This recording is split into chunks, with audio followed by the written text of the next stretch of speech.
to financially aware. Um, I'm so delighted that we're having our speaker here already. He's active and ready to share so much. And we are starting off this conversation because tax is important one of the most important conversation we need to start having now because by 2026, right? By 2026, it's we're going to be having. And one of the things I said recently was that a lot of people will become very stingy. A lot of people will start, being very frugal with their money and all of that because every money you spend, you're going to account for it. So this is the most important conversation to really have to learn and understand what's the dynamics around of tax. How can you protect yourself? What are the things you need to start doing now? Habits you need to start forming, and being able to understand that beyond even this conversation around the tax, right? You start preparing yourself. Like I said in the last event we recently had, the roundtable conversation. You don't treat freelancing as a side stuff. It's a very serious thing, right? So I welcome you all to this event, this conversation. Yeah, it's also an event here. This conversation, and I'm going to start off with first doing introductions and all of that. Our speaker is already here. So this is going to be our schedule, starting off at 11:10, and do all of that, and we're going to have the conversation, and then have question and answer. So if you have questions, you are free to also type that in as the speaker is also sharing and all. And then we're going to close out at 12:30. So we're going to be very time conscious here. So what is Freelancer 360? So Freelancer 360 is a community for freelancers, right? So we're focusing on the wholesomeness of freelancers. We focus on the beyond skill. We're learning. We're focusing on the mindset, the systems, wellness, growth, and growing a platform that allows freelancers to basically grow, interact with other freelancers, and be able to be intentional about their growth. All right.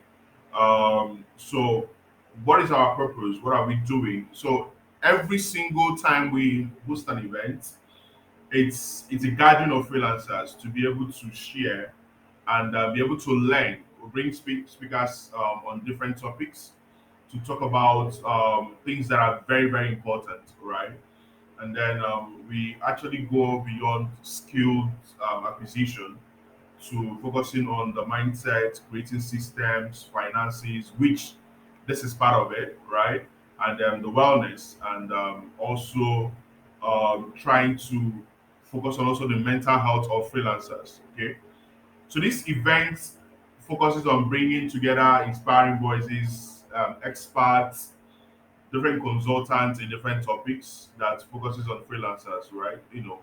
And bringing them to come and share to help builders, right? To help build a freelancer, to help them become better, and help them get um, acquainted with a lot of things that's happening in the industry and all. So this is a movement, right?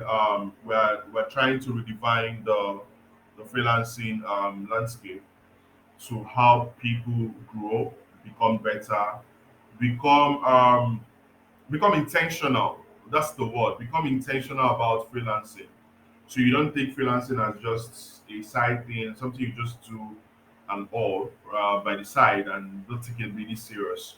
So with all of this conversation, we teach you structure, we teach you how to create systems, and we teach you how to really manage your finance because one of the things that most people do not realize is at freelancing you might make money today and become broke the next month, and if you don't manage your finances very well, you would be in that loop. So at Freelancer 360, we also focus on that.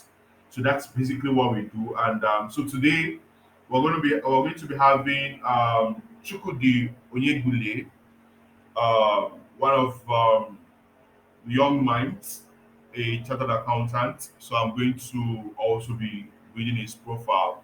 It's actually a very big profile, right? so Chukwudi Onyegule is an award-winning business management professional and consultant with over a decade of experience working with consulting firms for retail, FMCGs, and manufacturing, fintechs, hospitality, and other businesses, right? And most importantly, also freelancers and individuals. And he has a strong focus geared towards providing financial expertise, building organizational structure, improving operational efficiency, and promoting healthy workplace culture. Right. I remember there was a time he was before he started his firm, he was working at a particular place, and he was sharing so many insightful topics about workplace culture and all. So he's very vast in that area. As the founder of Calculate, Calculate, Calculate. Oh, yeah, Calculate. So he actually spells the calculate in a different way. So I was calling it in another language, right? So forgive me with that, right? Calculate Consulting. He's driven by the use of relevant technological tools to provide bookkeeping, accounting, tax, and business advisory services to SMEs in Nigeria, repositioning them for sustainable growth and expansion, right? As a change maker, visionary leader, and one with innovative mindsets, he is presently sitting at executive seats of two leading beauty and personal care business in Nigeria, doubling as general manager and business executive, where he strategically leads across functional departments with their omni-channel presence, cutting across retail, distribution, and e-commerce, while collaborating and strengthening partnerships with global brands such as Unilever. Um, Hold on one sec. Unilever. Um, sorry, one sec.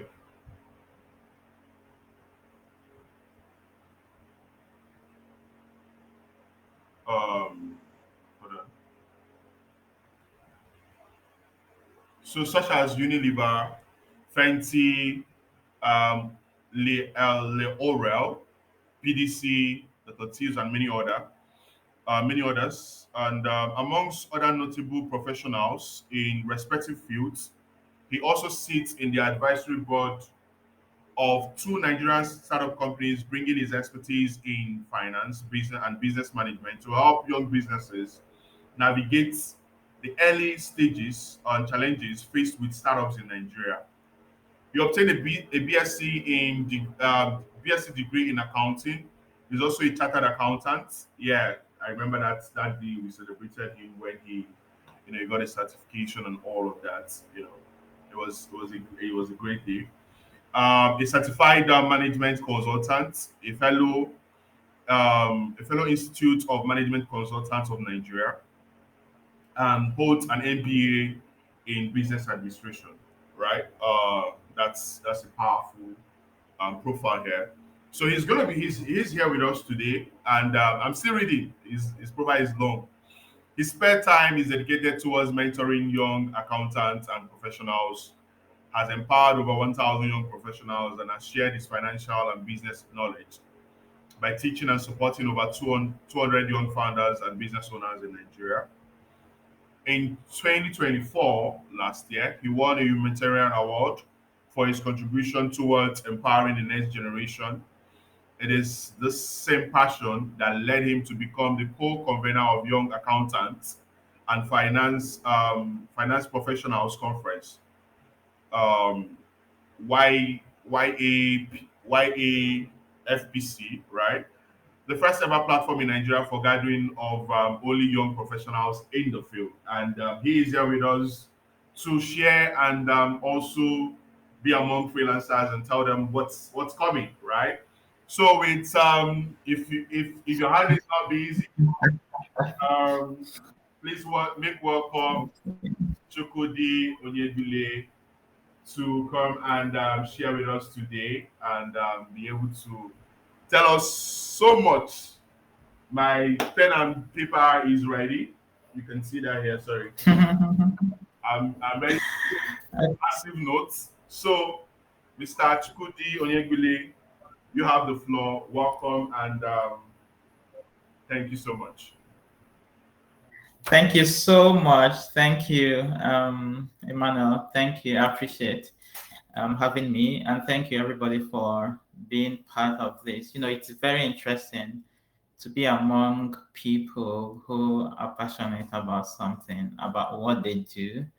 It's something inspiring to me, and it's a space I always want to belong in. Thank you, Emmanuel, for all you do. I see all you do. Well done. Well done. Well done. God's strength, if I would add that as well. Thank you. Thank you. Thank you. So we'll be starting now, and I will just hit the nail on the head, right? Can I share my screen or should I go ahead?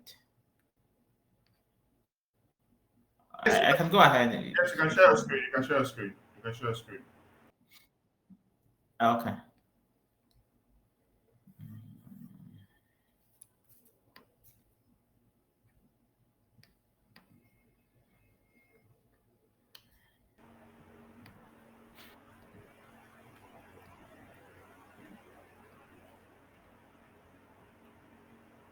Have you been able to? I don't know why it's not coming up. Just a second.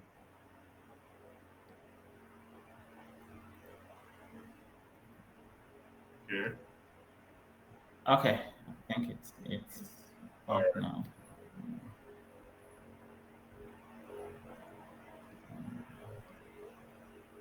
I don't know if you can see my screen now. Yes, yes, yes, we can. We can. Okay, thank you. Thank you very much.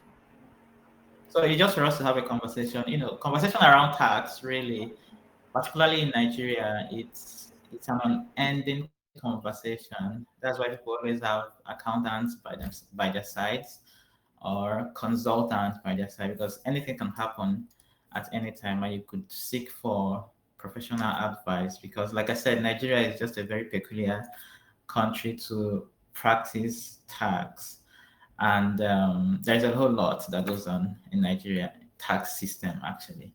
But let's just focus on what the ideal is before we have maybe another time talk about the practical part of that. So we'll be focusing more on different layers of conversations that concerns individuals. If you have a corporate entity, fine. If you have a business name registered, still fine. So it's gonna be conversations around all of this. I call it categories of taxpayers. Categories of taxpayers, especially for freelancers. You could use your name or your personal identity for that. You could use a corporate, or you could use an enterprise, or what we call the business name registered as a business name as well. But nevertheless, it's still almost same conversation, even though they are slightly or sort of distinct from each other. And that is what we are going to be seeing today. So my name is Chukwudi once again, and thank you for having me. We were asked to, anytime we want to talk about the new policy, that we must talk about something very important, which is why what is coming on board and why the government is changing some of the policies or the tax reforms. It's like a hook on our neck that says we have to talk about it, even if it's briefly, so that people will understand that, so that we can tell people that the government is on their side and it's not like an attack to them. That is the language. But this is Nigeria, like I said. So the government wants to harmonize taxes. That's one of the reasons for the reforms and the fiscal policy They want to harmonize taxes. They want to be able to track both the individual taxpayers' journey and, of course, the businesses and entities, that's the companies as well. They want to be able to tax. They want to be able to harmonize, or rather track and monitor the tax processes and ensure that there is full compliance as regards to that. Then the second one is they want to broaden the tax base, including the informal sector and small businesses, towards formalization. There's a whole lot of informal processes in Nigeria. Government believes that if we're able to bring in some of these tax reforms, they'll be able to re-engineer the minds of people, awaken the mindset of people that, oh, tax is an important conversation. Then the third one is they are also having the exemptions for essential goods and services. Not all goods and services are taxed. For example, agricultural produce, for example, healthcare services and equipment, and things like that. Essential goods as well, they are not taxable. So they are still maintaining that and sending us a reminder as regards to that. They are also looking at modernization and automation. They have been driving this rather for a while. Even 3 years ago, 4 years ago, it has always been a conversation. They want to automate. They want to sit in their houses or in their offices and see what I am doing, what you are doing, and to ensure that we are compliant with the tax process. So they are bringing a whole lot of innovation in 2026. If it's effective, then we should expect this thing coming on board. They want to also ensure efficient tax administration, which is centers around how compliance level are, who monitors, who supervises, who moves around to ensure that there is progress, who even tracks the progress. So we have an institution called Nigerian Tax Administration, and they also have their act, which is slightly different from Nigerian Tax Act. I would also explain a little bit of that with time. Then I'm trying to be a little bit fast. They want to establish new institutional mechanisms. Okay, what I mean by this is if they have to create. So you don't need to be fast. Like we need to get, this. Okay, well, you gave me 30 minutes. You gave me 30 minutes. Oh, you can go ahead in 30 minutes. We'll find a way to really. But we're going to stick with time. We're going to be closing at 12:30. So just look at that time and try to leverage it to explain things that we need to start doing, right? And then there's going to be like a few questions we're going to take. So just no rush now, because this thing is very important. Thank you so much. No problem. So some institutions will be coming on board, as they said, to help, like I said, track some of the processes and the progress. Then economic diversification through innovation and industrialization. I've said this. They want to impact on the economy. They feel it's the best way to impact on the economy. Of course, economic reform for inclusive growth. They want to make it very inclusive, and while paying attention to giving special consideration to low income earners. That is that. Okay. Then my next slide talks about what I like to call the categories of taxpayers, and of course, as it relates to freelancers. I don't know how many of us are still freelancing as individuals, who are still freelancing with business names, and of course, companies. Like I stated earlier, these are different categories. So if you are an individual, you're working for organizations in Nigeria or in abroad, and you're rendering services to them, and you get paid from the comfort of your house. I think that's the major definition of freelancers. Most likely, you work from the comfort of your house. You render services to not just one company, to different companies. If you are still operating as an individual, your bank account is still bearing your name, and there is no registered business for what you are doing currently, then you are on the category of an individual, and the taxes that connect to you ideally are two major taxes, which is called the personal income tax, or for some of us that are still working for a business, you can just pay as you earn for it, as another name for it. But it's ideally personal income tax, and it means that everybody as an individual should be able to pay taxes for the fact you're working, for the fact you're earning something, whether wages, salaries, from consulting. As an individual, you should be able to pay your personal income tax to the government. Then value added tax is just a tax that is placed on consumption of goods and services in Nigeria. Of course, it's 7.5%. For individuals, we just pay. We don't collect on behalf of the on behalf of other people. We just pay. So there is a conversation that individuals bear the tax burden as regards to VAT. You go to a supermarket and you buy something, you see on their receipt 7.5% added to what you are buying. It means that individuals, we call it final consumers, always bear the burden of this tax. So you are not remitting to government for this. Rather, you are the payer of this tax from what you are consuming as an individual in whatever, whether it's in a mall or in a shop, or whether you're shopping online or things like that. It's built in there, and you are just paying it. It's non-negotiable, except the organization is not billing VAT or the business is not billing you VAT. But it's ideally supposed to be there for the fact they are supposed to be VAT compliant. You would always see it there. So these are the two that concern individuals. Then for business name, we also call it enterprises. Business name are a kind of business that is registered but also still connected to the owner or the owner. It's not limited liability, it's not a company, but it's a business name, or what we call enterprises. So the legal binding there is that whatever happens to that business can also affect the owner, unlike the companies where whatever happens to the company, still stays with the company. You can sue the company as an entity, or you want to sue the individual. They are two different entities as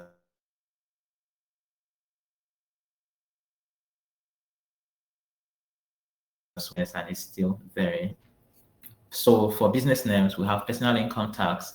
The personal income tax for business names, you don't have to worry yourself on company income tax, which is the CIT. I'll still come to that when I'm speaking about the companies. You just worry about personal income tax. Like I said, it's still treated as an individual. The only difference is your profit. You add your personal income. You add your tax you're supposed to pay on personal income tax process. You add the profit you are getting from that business to it. For example, if you are working for an organization and you are earning as an individual, and you also have a business that is under an enterprise where you are also part of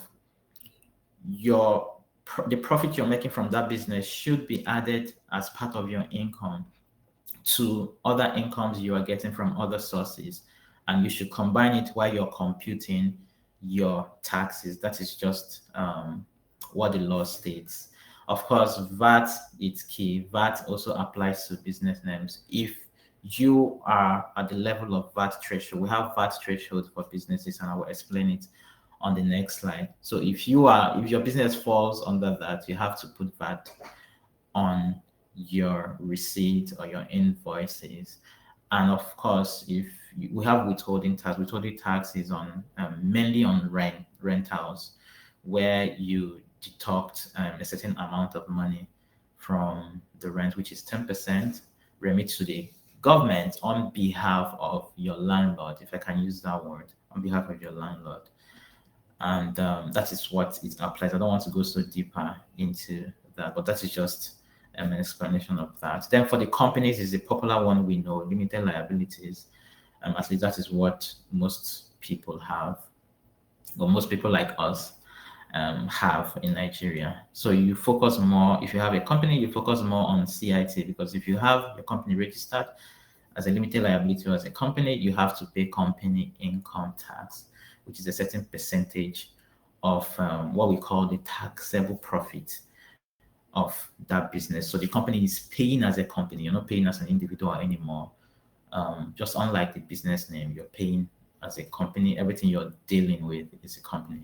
VAT, I've explained it, is also applied to companies. Withholding tax, I've explained it, it applies to company. There's something we call capital gain tax.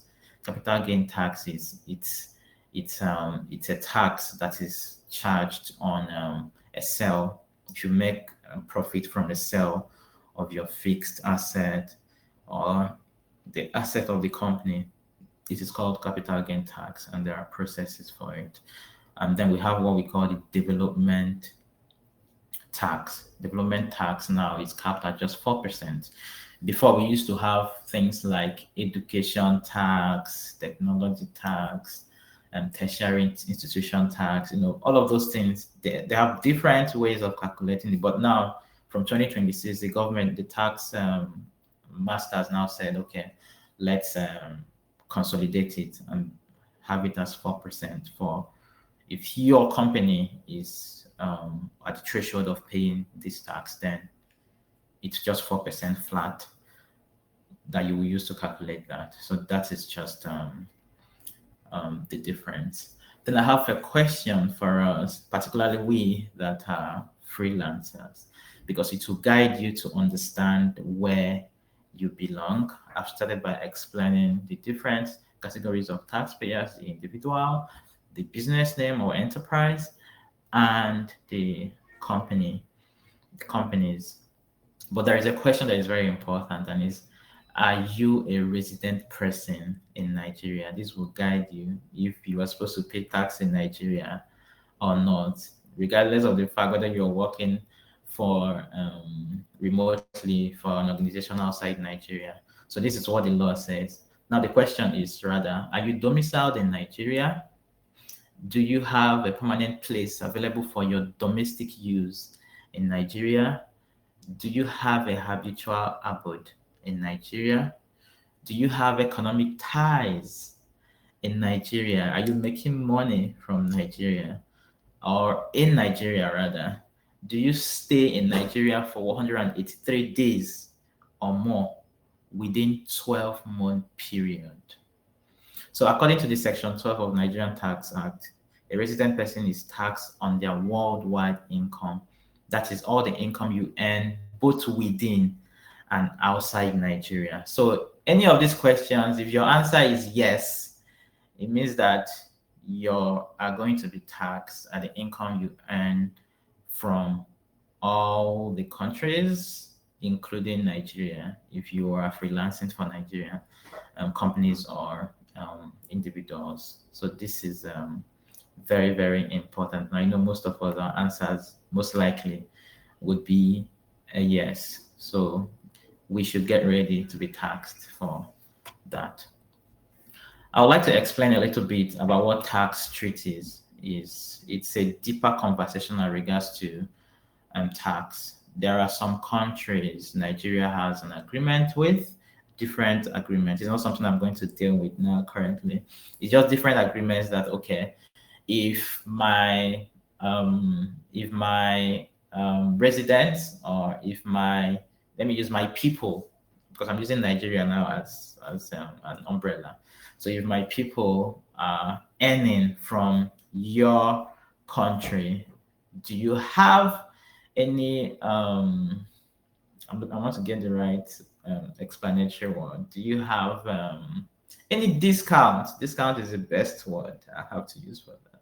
Nigeria is not saying, oh, if my people are earning money from your country, please, they should not pay tax for that or things like that. But they're asking, is there any commission? Because is there any commission, or let me use discount that you would give for them not to be bearing what we call heavy burden on double taxation. For example, you can have you can be working for an organization in Canada, and they might be doing let me say you're working for an organization in Canada, and they have some of their policies that say you have to deduct a certain amount of money before you pay to before you pay the person who is remitting. Most likely they don't know you are in Nigeria. It's just their own policy. For the fact they are doing business there, they have to do that deduction. And now when the money gets to you in Nigeria, Nigeria is also telling you, "Ah, you too, you are getting money. Yeah, you need to also come and pay to us as well." So it's a conversation around double taxation. However, these countries for now are the countries Nigeria have an agreement with. Some of them could give up to 5% discount depending on the tax that is being paid. But to be sincere with you, before you claim this kind of thing in Nigeria, I always advise my clients or people that Nigeria is a very tough place to track or to have conversation around tax. They will say, "Oh, yes, you can claim. If Canada deducts your money, if you come to Nigeria, deduct a certain kind of percentage, 5% or so, before you remit to the government." But quite frankly, when that money gets into your account, you have to you go explain tire with documentation that it's even better that you just go and pay and let them rest than them pushing you up and down. You're stressing yourself over 1%, 2%, or 5% of that. It's tax system in Nigeria has not been streamlined in that way that it's easy for some other developed countries. So it's telling. Even something as withholding tax, they said before you pay rent to your landlord, what you will do is to deduct 10% from it and pay on behalf of the landlord. You get the landlord's tax ID, you pay on behalf of the landlord. So what the landlord will now do is, when the landlord is now filing for companies, is now filing for company income tax, the landlord can use it to deduct his liability. But believe me, I can't count how many companies that have been able to use that or access that to deduct their liability because of how not so streamlined our tax system is. But that is just what the policy is, and that is just it. So this conversation is just peculiar to each of the countries. They're also trying to have more conversations with other countries as well to see if they can align with that. Now, we talked about the reason why these policies are coming on board and the reason why Nigeria is even tilting towards this conversation in regards to tax. And there's one key word that says, don't tax the seed, tax the fruit. I think this is one of the key words that explains our tax system. Now, they are saying, do not tax, especially for businesses. They're saying, do not tax everything everybody's earning.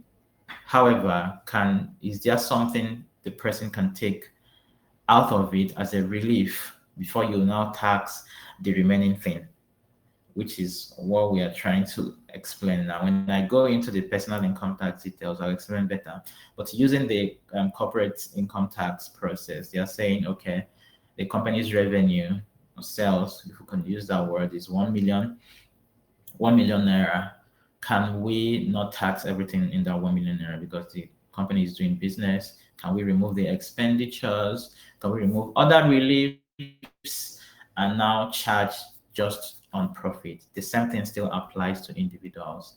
Can we grant them some reliefs that will make them pay based on what is remaining and not everything that they have earned for that period? So this is just what it explains.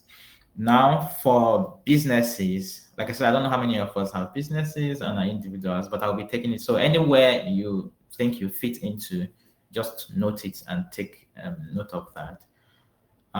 For businesses, the Nigerian Tax Act is saying that turnover below 50 million will not be taxed. Nigerian Tax Act, turnover below 50 million will not be taxed. So they are just what we call tax. They fall under the threshold of tax, and there's nothing tax for them it's a way of encouraging young businesses to thrive in Nigeria, according to the government. There's another division or I won't call them policymakers. The Nigerian Tax Act are the policymakers. They are the ones who bring out the reforms, but there are administrators slightly working with them or under them, which we call Nigerian Tax Administration, but they also have their act. The extra area is their act. They are more focused on the VAT collection. They're more focused on the technology that helps to improve tax and coordination and administration and monitoring. That is where their strength is. So then they are not saying, okay, their own threshold to classify their own small businesses is just 100 million for VAT. They accept the fact that 50 is fine for company income tax for corporates, but they are saying 100 million for both businesses and for both enterprises or for both enterprises or businesses, if I can use that word, and then companies, it has to be 100 million. So you need to get up to 100 million annual turnover, not monthly. These are annual turnovers for you to be able to start collecting VAT or be adding VAT to your receipt or invoice or things like that. Then away from all of these other businesses, which is inclusive of the enterprises and the companies, you can pay tax for the fact your turnover is 100 million and above, or 100 million, over 100 million rather, and over 50 million. You have to be taxed, which I will talk about. The percentage is 30%. Actually, you have to be taxed at that rate. Now, understanding some tax obligations, I would start a little bit with the corporate, then I will finish up with the individuals. Now, small companies are those with gross. This is better understanding of what small companies are those with gross turnover of 50 million or less, according to Nigerian Tax Act, which I said is the full body or the head, if I can use the word, the head of tax reform or tax act creation or modification or review. They are the ones who are holding both the knife and the yam for this. Then we have the Nigerian Tax Administration, or what we call Nigerian Tax Administration Act. They define the small businesses as entities with gross turnover of 100 million. Like I said, their own concentration is more on the administration part and of course on VAT. So 100 million or less per annum with total fixed asset not exceeding 250 million. So for both the business names and the companies, you have to, the threshold for you to be regarded as a small business that cannot be taxed is the revenue part, 50, 100 for VAT, and then 250 million worth of fixed assets existing in your business or in your company. That means you are taxed at 0%, tax-free. Then other companies are taxed at the rate of 30%. I think this is very clear. So for you to be registered, you need to have an RSC number, registration with Corporate Affairs Commission, which is very key. You need to have a tax ID, which is what we call the TIN, and you need to file your taxes. For TIN, we have individual TIN, we have the corporate TIN. The individual TIN is gotten from the Board of Internal Revenue of the state where you are residing.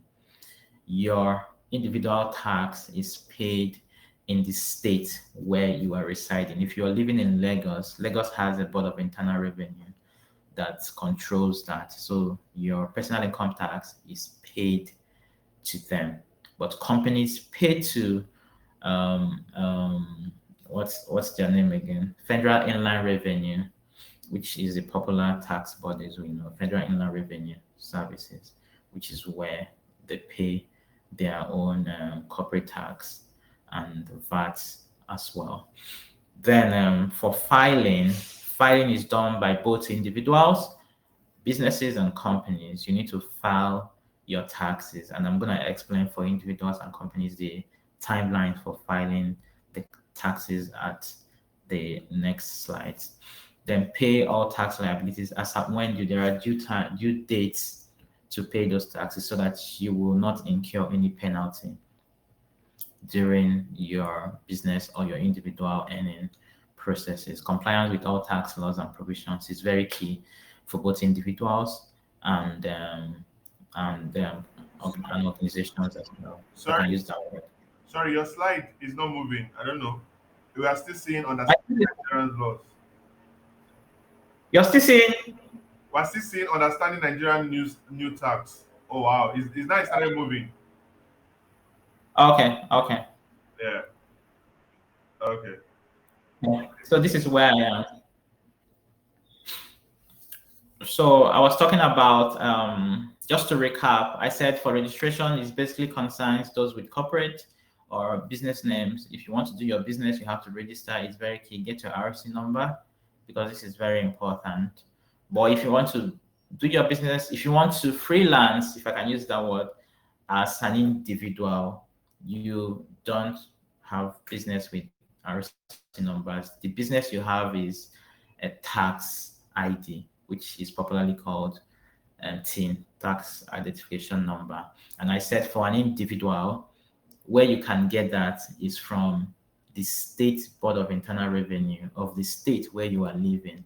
Each state in Nigeria have different board of internal revenue. Lagos has its own, even Abuja has its own, Abia has its own. So each state has their own um, um, board of internal revenue, which helps them to generate revenue internally from their state. But corporate, if you want to pay your company income tax, your team is gotten from the federal, which they also have representatives in the state. But the difference is this is board of internal revenue.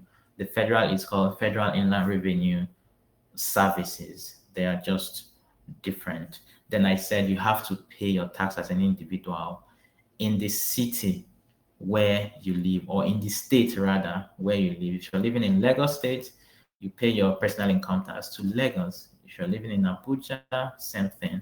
If you're living in Abia State, same thing. If you move, you have to notify that you have moved, and then you have to re-register in the new state for the fact you know that you're not just traveling to come back again. If it's permanent movement, you have to re-register in and then notify the current state that, oh, you are moving. Then you also have to register in the new state where you want to reside. So this is very key for individuals. And I talked about filing. Filing is for everybody, both corporate businesses and individuals as well. You must file your tax returns with the tax bodies. We cannot run away from it. Especially now, they are going to deploy technology, and they said AI functions as well in Nigeria to track those things. So we cannot run away from that again. Then I talked about payments of tax liabilities, which is as at when due, and I said I will talk about that, the durations or the due dates for each of the categories of taxpayers. And then for compliance with all tax laws is expected for all Nigerians and entities to fully comply with all relevant tax laws. Sorry, is my slide moving? Have you moved to the next one? Yeah. Okay, we can see it now. Yeah, it's moved. Okay. So, what is the annual filing obligation for corporates? For corporates, it says you have to do your self-assessment filing obligation in the prescribed form not later than 6 months from the accounting year and 18 months from incorporation for new companies. I think this is a more depth conversation, but let me just assume that the business is already in existence and your accounting year states that 31st December of the year is when your accounting year ends. It means that from January to June, you should be able to do what we call self-assessment of what you are supposed to pay to the government. There is a form, there is a portal for it called Tax Pro Max, where you can do your assessment and file. You're telling the government is giving us that leverage to assess ourselves before they even start having conversation with you. Just assess yourself from January to the 6 months and tell us what your business was able to generate, deduct whatever it is you want to deduct that has been given to you as a relief, and then pay us. File and pay us what you think based on your knowledge on the computation. That is what it says. However, for individual also has annual filing, and the duration is 31st of January. I think it's extended to March, but I'm sure January. And my organizations I'm working for, I usually use January as my threshold because I don't like things extended. So January is usually my threshold. So January is always the ideal time. Sometimes they give grace. Sometimes it's not always stable, but January is always the most efficient. I mean, December is ending. You should know what you have earned from your bank statement, from your books, from your records. So from 1st of January to 31st, you should be able to clear that, do your own self-assessment as well. You submit, you get a form from some states already have automated way of doing that. You can whenever you're seen, you can access their portal. But I think some few states are still struggling to automate that. But I think good number of states, like Lagos, I'm certain about Lagos because that is where most of our business is. So I'm certain about Lagos. Lagos already has, you can generate the form from there, fill it, and submit. If there needs to go to tax office, you can go to tax office, or the board of internal revenue tax office to sort anything out. But the flexibility is already there. So what you do is to calculate everything based on what I'm going to explain on the slide that are coming. You calculate it, you pay. That is just what they expect from everyone. Then tax incentive return, submit to relevant tax authority in a form prescribed by the service, depending on where, for individual, depending on your states, they have different forms and different ways, slightly different from each other to remit, but for corporates, it's just a standard process. Then priority and non-priority sector filing. File for both services or products in each year of assessment. It still tilts down to the process of filing, which is more self-explanatory when we start dealing with it practically. The monthly filing obligations. Monthly estimates for companies not later than 2 months after commencement of each accounting period. Commencement date, it's we call it basis period for new companies. It's something that it's more treated practically than a collective conversation. So, but however, monthly returns for mineral royalty or earnings, if I can use that word, is supposed to be filed 21st day of the following month. It means that while we have our annual filing, the difference is annual filing is a summary of what you have done for the year. You have to, it's a must that you do that. However, it is advised that it can also be broken into months. For example, if you're a freelancer and you're earning money, so whatever month you've earned your money, you can do your calculation and pay your personal income tax before 10th. That one is 10th of the month. But for corporates that need to pay VAT and things like that, their own is 21st day of the following month. Let me also recap. For personal income tax is 10th of the new month. That is the timeline. And for companies who are going to pay VAT and other taxes, withholding and things like that, it's just 21st of the new month. Why it's advised to break it down monthly is because of the pile up of tax that could happen over time, and it also shows if somebody is paying tax every month, it shows also compliance level, and it also reduces the burden. Instead of paying everything in a year, it reduces the burden of you. So if you calculate, for example, 8,000 naira you pay, calculate 10,000 the following month, you pay. It's easier than allowing it to pile up before you not pay it in December. You might struggle to pay that, especially when we have eaten all the money. As Nigerian economy is telling on everyone. So another expectation is for you to keep your proper books. If you're a corporate, even as an individual, you should have a record of your earnings, which is your bank statement is key, but also have it's advised also have a record where you can be doing what we call bank reconciliation or earning reconciliation, where you are comparing the um, the bills you've sent to your the companies or the organization, individual freelancing for versus what goes into your bank account. We call it bank and earning reconciliation. It's just a brief chart of what just a comparison of what goes in so that you also be able to know what are the bank charges that is incurring your account, because those things are also part of your um, expenditures as well. Care for a less than period, not less than 6 years after the year of assessment in which the income relates. This is basically for corporates. For individuals, I always advise 31st of um, January the following year.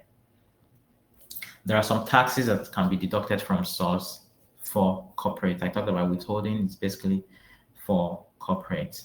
And if you get a contract from government contract, government always deduct from source. They deduct 10% or 5%, depending on the kind of contract, and they remit for you on behalf. So you'll be seeing it on your tax platform. That's also amount has been deducted from the contract given to you and paid to the government. And I've said that for withholding tax, it's something that can be claimed by the contract awardee by the end of the year when the person is filing the company income tax. So it's just like money you keep for the company to hold for you when you now come by the end of the year, you use it to add up. So it's also part of the part of ways where government also generates revenue for the running of the country as well. So I don't want to bore us with that. I'm going to where we have more interest in. Okay, I've talked about filing. I've talked about okay, this is for businesses as well. Just a bit of recap. The businesses are expected to same way individuals are expected to pay their taxes by themselves. For the fact you have staff who are working for you in a business and you're paying them, it's expected that you also pay payee for them. On you're supposed to pay payee for them. It's your obligation to pay payee for them. I'll also do the annual filings for them. The responsibility is borne by the company that is employing, because it's expected that the company is supposed to know better, or the business is supposed to know better than individual. But it's not like that if you are a freelancer who is not associated directly or fully with a particular organization. Your own is just to focus on your earnings and what you need to pay. Then this is where we would have interest in for us as freelancers who are earning both in Nigeria and outside Nigeria. And remember, I said that all your earnings are supposed to be taxed. All your earnings, wherever it's coming from, for the fact you answered yes to those my questions around residence, all your earnings are supposed to be taxed. And what we call it is gross annual income. Everything you've earned, whether it's bonuses, wages, all the work you have done, fees, allowances, whatever it is you've earned as a freelancer, individual, please, but this is just for individuals. Whatever you have earned has entered your bank account as an earning, we call it a gross income or gross annual income for the purpose of this calculation, gross annual income. So it means everything you have earned in a year, it's your gross. Then how do we derive what we are supposed to pay to the government? One is there are reliefs government give to to individuals before taxes are finally computed or taxes are paid to them, just to help augment the tax burden or liabilities to staff. It says that one of them is if you have a national housing fund contribution. National housing fund, it's an avenue where people own houses in Nigeria. I've heard about it a lot, but have not heard anybody who has owned house in Nigeria through this process. Maybe I need to make more research and inquiry, but people I've spoken with, top people, have not. They said they don't trust Nigeria. Would imagine leaving your money for housing fund.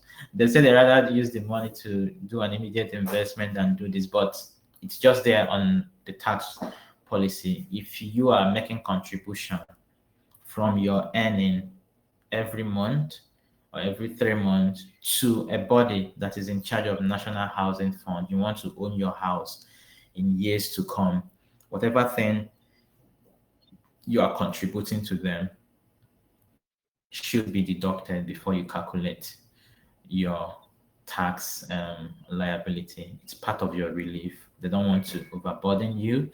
They want to take off from you because it's like you're making an obligation already, but something that would also impact on you much later. So like I said, they say they want to care for Nigerians, they want to care for low income earners. So hopefully this is part of what they want to bring in on board. Then the second one is NHIS, National Health Insurance Scheme. This is a health insurance scheme. If you are under any health insurance scheme in Nigeria and you are paying premiums as regards to that for your health, then you have to remove that money you are paying to the body of the health insurance body or the custodians. You need to remove it from your personal. It's not supposed to be taxed. Then the second one is pension contribution. Ideally, everybody's supposed to have a pension contribution. For us in the corporate, the corporate does it for us, where it's called contributory pension scheme, where we pay the employees pay 8% from their pockets and the company pays 10%. So the 10% and 8% is combined together and it's now a pension. So it's saying that 8% from that earning of the staff should be removed for corporate. Then for individuals or for freelancers, if you have any pension body you have signed up with that you're paying, you're remitting your pension for your future benefits, it's also advised that it should be part of your relief. Then we have interest on loan, owner occupied house. It means that if you have a house and you are earning interest from, there's an interest rather being paid on that loan. You collected a loan to own your house, like a mortgage or something, and there's an interest you're paying for that house. It's just like a little bit of National Housing Fund. But this one, if there's an interest on the loan you borrowed just to own your own house, then that money you're paying back as an interest should not be taxed. Should not be added as part of what you need to tax. Rather, it should be removed before you arrive at what you need to pay for the company. Then there's also something we call life insurance premium. Life insurance is always advised, although there's still sensitization that is going on as but I think it's very, very key. I think Nigeria is a low trust country. People don't usually pay attention to this because nobody wants their money to be tied down for the purpose of, okay, what if I die? What goes to my family? What goes to my children and things like that. But I think advanced countries are leveraging on this. So it also says if you have any life insurance policy with anybody or custodian, you should use whatever thing you're paying to have that or to access that, whether monthly or quarterly, depending on the agreement with the body, should be kept and also be used to deduct your what you're supposed to pay to the government. There's another very important part, which is it's called rent. rent relief, or something we used to call um, Please, can you turn off your mic? Chimaroke, turn off your mic.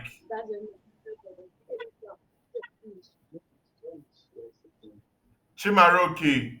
Shit.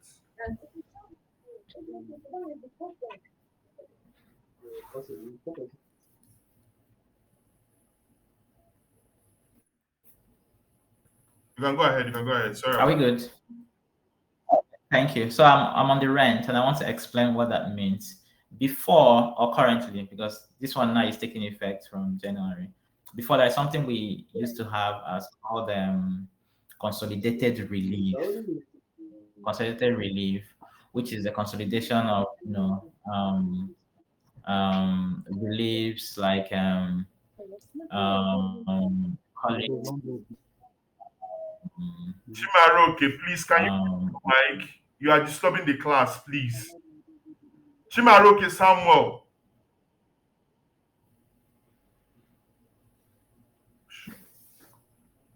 Please, can you mute your mic? You don't have any need to opening your mic on now.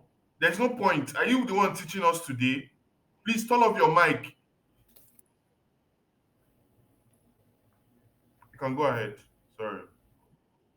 okay. So before, there used to be consolidated relief, which is 20% of your basic housing allowance, all of those things, or just your basic, if we can use that word. But now they are saying um, there is a particular fixed relief that can be given to individuals, but it's somehow tied to rent now. That is just a different, it's tied to rent. It's saying you can pay either 20% of your rent, or sorry, you can get a relief, not pay 20% of your annual rent or 500,000 naira. Anyone that is lower amongst this. So if you look at your annual rent and you do 20% of your annual rent, and you see that is than lower than 500,000, then you go for that. But if you calculate it and it's like 600,000, that means you have to go with 500,000. So that is what it's saying. So rent now is very, very important because it's one of the determinant factor of how you will be calculating and what you need to pay the government. And I spoke at an event the other time. I said keep your rental receipts with your landlord very safe, because it's very, very key now. It's very important now. So 20% of your annual rent, anyone that is lower, if you compare it with 500,000 naira, anyone that is lower is what you will use to get a relief of what you need to pay for the company. So if you remove all of these things, like I said, I'm using annual. Ideally, it's calculated based on annual, but we have a calculator that if you want to break it down into months, you can break it down into months. But ideally, the form of calculation, you have to do annual before the month, because it's ideally paid annually, except you want to break it down monthly, especially for individuals or freelancers. Annual, it's usually more preferred, because you at that point you don't have a fixed income you are earning. Why it's easy for people working for organizations is that they already have a fixed income they are earning, so their business can do this calculation for them and pay them. For as a freelancer, annual is usually very advised if really we have that discipline, except you just want to do there's something we call a self-assessment calculation. You just do it and pay. Then by the end of the year, you now do the difference. If there's any difference, just do the difference and then pay off. There's a way to do that as well. But ideally, you remove all of this from your gross annual income end in the year, remove all of these categories, and based on how it's applied to you, and then what is remaining is what we now call the taxable income. So it's different from your gross annual income because some things have gone off from there. So what is left is now the taxable income. The taxable income, which is where you are going to do your calculation of what needs to be paid on, not on the gross annual income, but on the taxable income. So the second Excel or schedule rather, which talks about the tax bracket, there is a review of the tax bracket. And like I said, the government wants to give some relief to low income earners. So they're saying if you are earning below from 800,000 below annually, 800,000 naira below annually, you are not supposed to pay any tax. However, anything above 800 to 2.2 will be paid. It means that if your annual earning is 2.2, you are going to take out 800 from it. The remaining is what you're going to pay at 15%. I don't know if that's clear. Let me come again. The government has given a relief for people, low income earners who are earning 800,000 naira and below. No tax, nothing, just eat your money, eat your full money. And I'm talking about, remember, I'm talking about the um the the taxable income now, please, because that is what we are using to do our calculation. So it means that if your earning is if your taxable income rather is 2.2, if your taxable income is 2.2, you have free 8 to remove from that.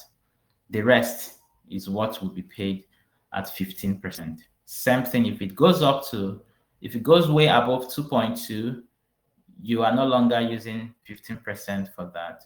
Whatever difference will now be 18%. But there's a way to calculate it, and I'm trying to explain it very well. The 800, what we call first 800 is the first part that the government says, okay, don't pay, remove it, don't pay that. Like I said, the next is now the 2.2. So anything within above 800 to 2.2 will be taxed at 15%. So it means that if it goes up to 900, you are removing 800, which is free. You remove from 800 above to 2.2, you charge it at 15%. Any other thing that is remaining that is above that will be 18%. So it's like a graduated kind of tax policy. Like the higher you earn, the higher the percentage goes up that you pay. So if your earning is two, like I said, 2.2, that's a taxable income. Now you're supposed to pay is 2.2. You don't apply 5% just straight on the 2.2. You remove 800, which is the free part of it. Remove 800 from it, and then you now apply 15% on that. We have a calculator, and based on demand, we can share for that so that you can just punch in what is needed, and it just calculates for you based on your earning. So we'll not be able to dissect it, but this is just what it means. The higher you earn, the higher you pay. And one thing we should take out from this is from 800 below, no tax at all. I don't know how to explain this. So I want to talk about the penalties. There are penalties if you don't comply. There are a couple of them, so I have to run it through a little bit. For failure to register your business, and you are using the business for something or for anything. If you are doing that, there could be a penalty, which is 50,000 in the first month. If failure occurs or something like that, then we'll have 25,000 naira for each subsequent month in which the failure continues. So failure to register for taxes, not just for company, for taxes as well. If you fail to register for VAT as a corporate, or if you fail to register for personal income tax or TIN at your state, there are consequences for that. But this particular one is for corporate, but each state have their own consequences in regards to the failure. Then failure to file returns as a corporate is 100K, then subsequent 50K. For individuals, your state will state exactly, but there is always penalty for that. Failure to keep your books, it's still the same thing for person other than a company, which is 10,000 for individuals. You know, I've advised it's important to keep your books. Then for companies, it's 50,000. So there are a couple of offenses I would share after this conversation. For VAT, almost the same thing. Then there is something very important. I said nobody should award contracts to individuals. If not, you are paying a fine, 5 million naira.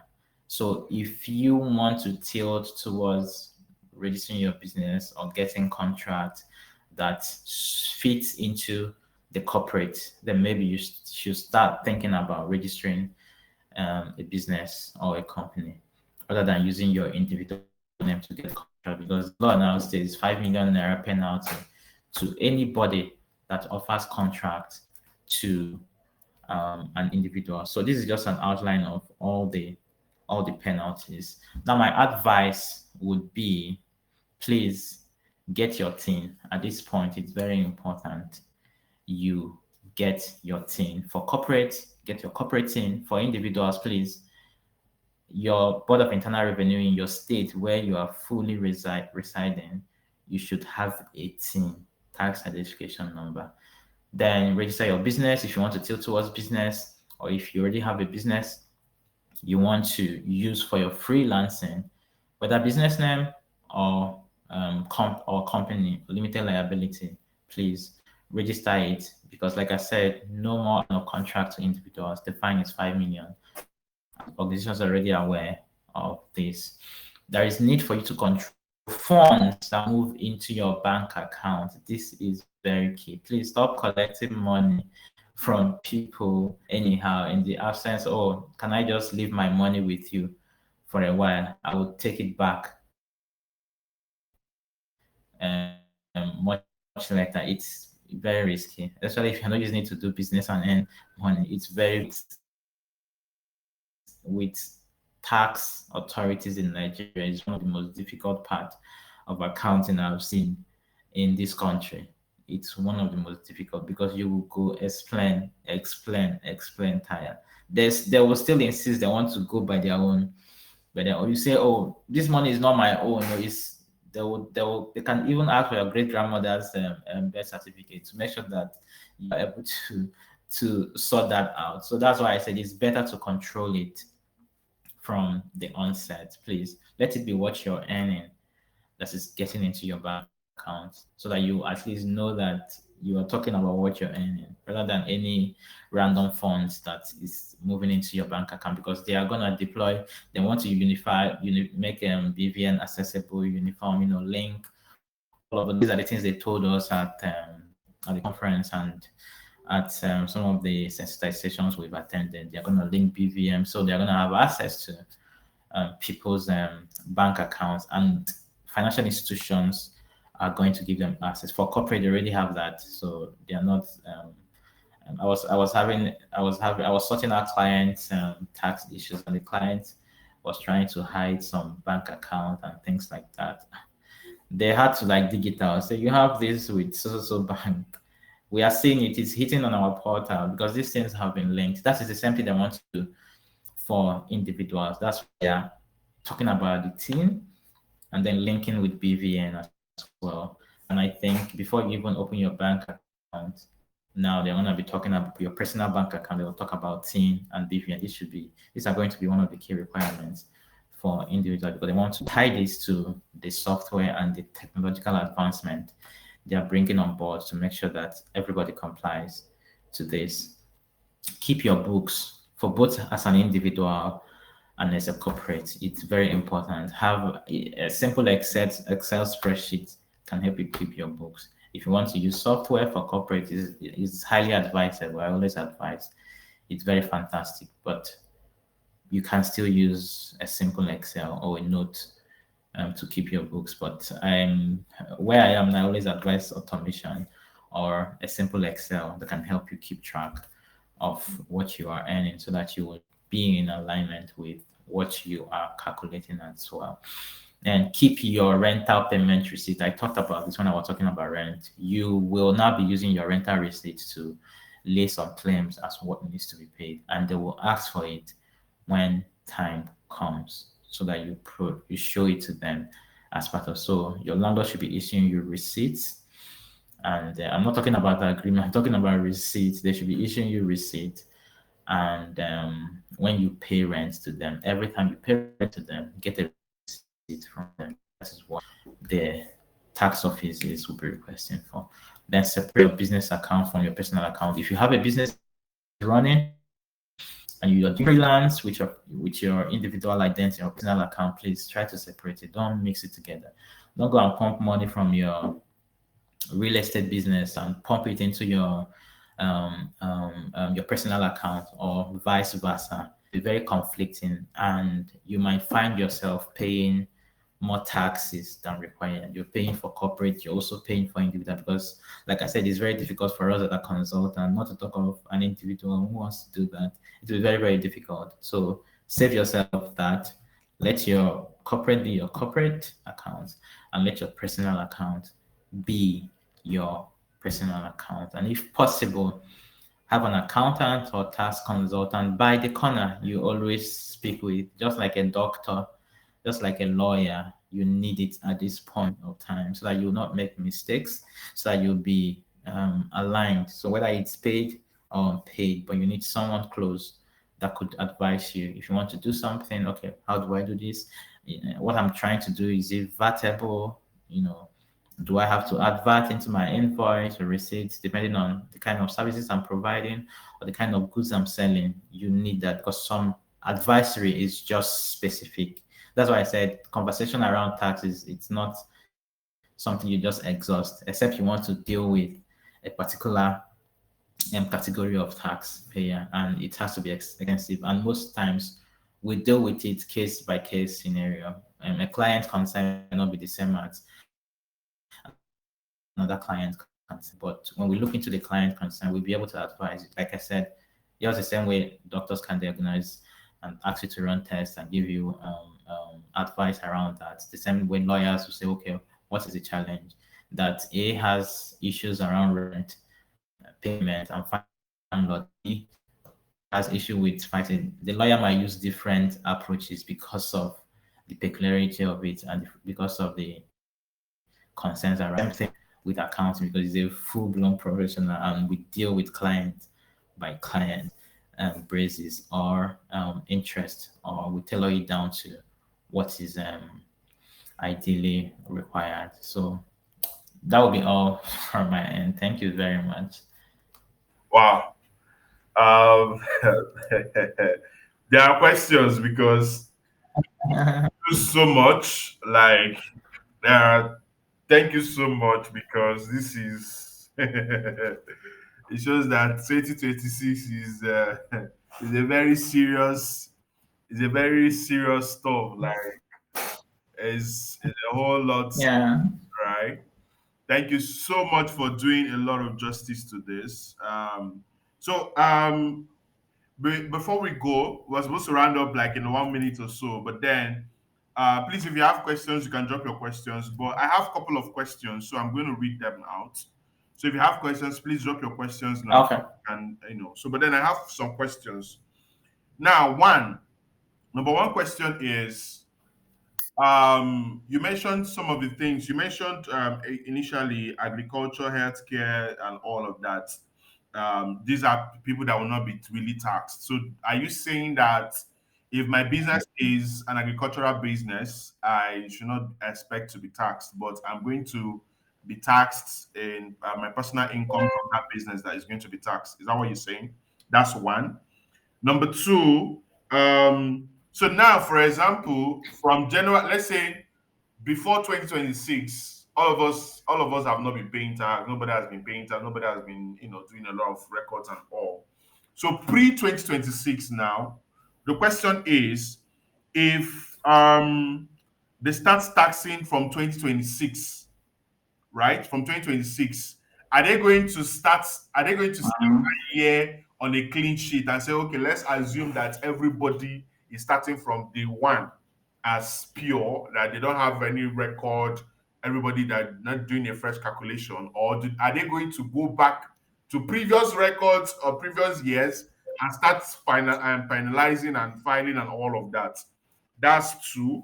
Then the number what I call it, number three question is um the tax what I call it, the tax for each state, is it the same, like is it the same percentage, or it is what I call it, universal, or for each different state? So let's say you are saying Ogun State, and they want to pay tax is different from Lagos and the rest. And then if you are going to do something in what I call it, other states, and probably maybe let's say for Lagos example, you want to go and do something in Lagos and you're living in Port Harcourt, and they want you to pay tax for something, and you say, "Oh, I already paid tax in River State or in Abuja." Is there going to be any issues of you assessing anything? Is there going to be any limitation for you to assess anything, right? Um, is there going to be any limitation? Then number four is when you mention penalty for contracts. When you mention penalty for contracts, so it doesn't mean that if I get, does it mean government contract, or if an individual contract us to build something or to work on a project on a stuff, are we going to be are they saying that we should not collect contract, or we have to go and register as a business? Then number five question is between business name and just sticking to running your own personal thing, because now what do you call it, between running your own personal business and as an individual, which would you advise? Should we do business name registration, or should we go and do company limited liability, right? So those are the five questions. And um let's say on the sixth question is, does it mean that every inflow in your account is going to be taxed? That's the sixth question. Does it mean every inflow in your account will be taxed? So let's say as somebody give me 50,000 naira, or probably give me 100,000, somebody give me 20,000, or I did something for somebody, and the person, like, out of the benevolence of the heart, I say, oh, okay, take 50K, I dash you, or take 200,000, right? Are they going to also tax those money? Those are the six questions. And then we also have a couple of questions in the chat box. And so answer the six, and then we'll go to the remaining ones, and then we'll wrap it up. We have exceeded the time we planned, but then sorry about this. If you are not comfortable staying longer than this, please let us know. And then if you as an individual that is in this meeting, you're not comfortable staying more than that, this is 12:30 and they've exceeded the time, and you're not comfortable staying longer, okay, you're also free to go, so that we know you can actually go ahead, so you don't feel we've eaten your time at all. And then Mr. Chukwudi, I'm sorry we're taking longer time. Don't be offended. No, it's fine. Yeah. We need I like the questions. Yeah. Yeah. Can I go ahead? Can I go ahead? Yes. Yeah, go ahead to answer the six questions, and then you can go to the chat. I'm going to see some questions that have been asked to, yeah.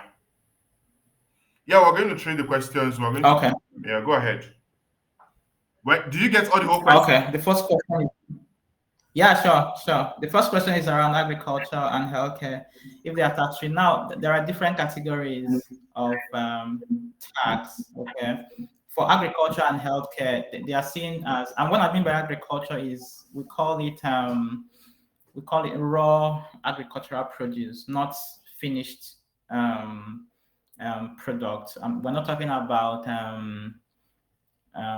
Which example will I use now? We're not talking about canned beef or canned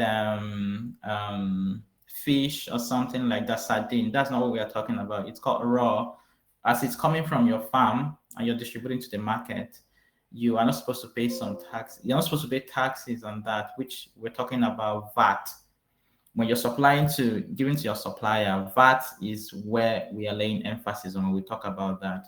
You're not supposed to charge VAT, bill VAT on it, because these are just essential items. And for healthcare as well, all of those healthcare needs used for hospitals.